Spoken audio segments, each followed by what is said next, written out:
तो जय हिंद मेरे प्यारे साथियों। आज का टॉपिक बहुत छोटा सा है, त्वरण है। इसको हम आपको समझाने आए हैं, दिमाग में उतारने आए हैं, ठीक है? बिल्कुल उतार के ही जाएंगे। आपकी किताब में लिख दिया है त्वरण किसे कहते हैं। परिभाषा में लिखा है कि वेग परिवर्तन की दर को त्वरण कहते हैं, है कि नहीं?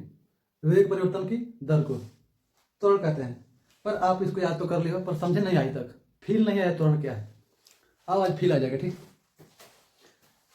पहले तो आपको वेग आना चाहिए, तब ना वेग परिवर्तन जानोगे, है कि नहीं? जब आप वेलोसिटी नहीं जानते तो चेंज ऑफ वेलोसिटी क्या जानोगे?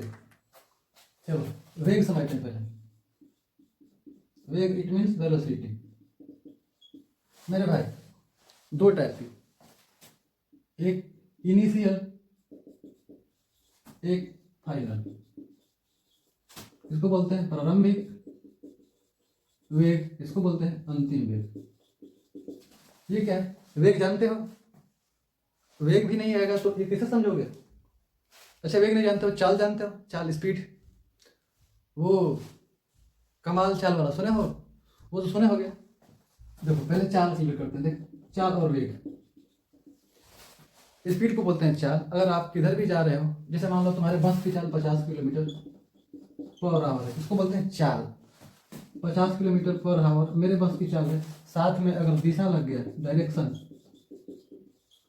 तो ये हो जाता है वेग। समझ गए चाल और वेग में अंतर क्या? वेग एक सदिश राशि है, क्योंकि इसमें दिशा भी होता है, चाहे कोई भी दिशा हो पर दिशा रहेगा। इसमें दिशा नहीं है, इसलिए क्या है, यह स्केलर क्वांटिटी है, अदिश राशि। चाल समझ गए, वेग समझ गए। वेग सदिश है, चाल अदिश है। अब मैं क्या कर रहा हूँ कि वेग दो टाइप है। जब आप अपनी बाइक लेके, बुलेट लेके निकलोगे तो शुरुआत में आपका चाल कम होगा, बाद में आपका चाल अधिक हो जाएगा। दो टाइप के चाल हो गए ना। एक को बोलते हैं इनिशियल प्रारंभिक वेग, दूसरे को बोलते हैं अंतिम वेग। मेरे भाई इसको हम लोग रिप्रेजेंट करते हैं कि सिंबल से। इसको बोलते हैं यू, इसको बोलते हैं वी, ठीक है? अच्छा ये बताओ, वेग चेंज करने में, चाल को कम अधिक करने में कुछ ना कुछ तो समय लगेगा। हम मान लेते हैं कि लगा समय जो है इसमें, पास द टाइम इज टी। समय कितना है? टी। कोई कार है, ये कार,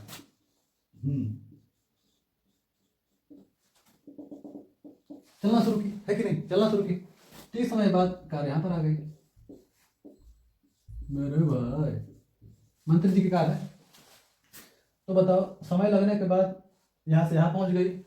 पहले का इसमें चाल यू मान लेते हैं, बाद बचा भी। अब परिभाषा क्या कर रहा था कि वेग परिवर्तन की दर को, और वेग हो गया दो टाइप का, एक हो गया अंतिम वेग, एक हो गया प्रारंभिक वेग। परिवर्तन मतलब कितना का अंतर हुआ है, तो कैसे निकालते हैं? देखो ये बढ़ा हुआ वेग होगा, ये पहले का वेग होगा। हमको वेग माइनस में नहीं लाना है, इसलिए लिखते हैं इसको पहले। तो ये वेग आ गया पहले, और ये जो वेग है हमारा वेलोसिटी बाद में आ गया।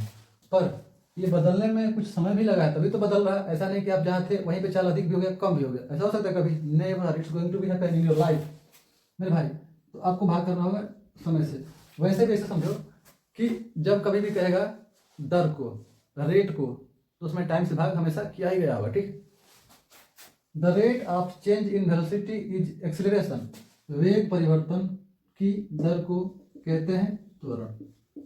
उम्मीद है मेरे भाई आप समझ गए, ठीक है? ये होता त्वरण।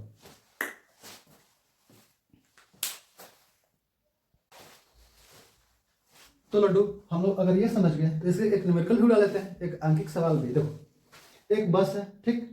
बस का प्रारंभिक वेग 20 मीटर पर सेकेंड है। एक वीडियो हम बनाएंगे, इसमें सारे सवाल करेंगे त्वरण का। बट अभी ऐसे देखो demo.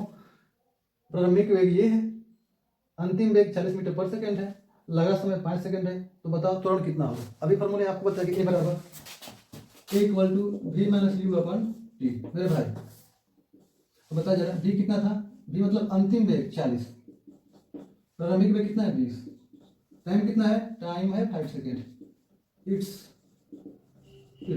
Difference will be 20 upon 5 and 5 for 20। आपको मिल गया त्वरण 4। क्या जानते हो आप इसका क्या होता है यूनिट? देखो ऊपर चाल था, तो चाल का मात्रा क्या होता है? मीटर प्रति सेकेंड, और बटे में था समय, तो एक और सेकेंड आ गया।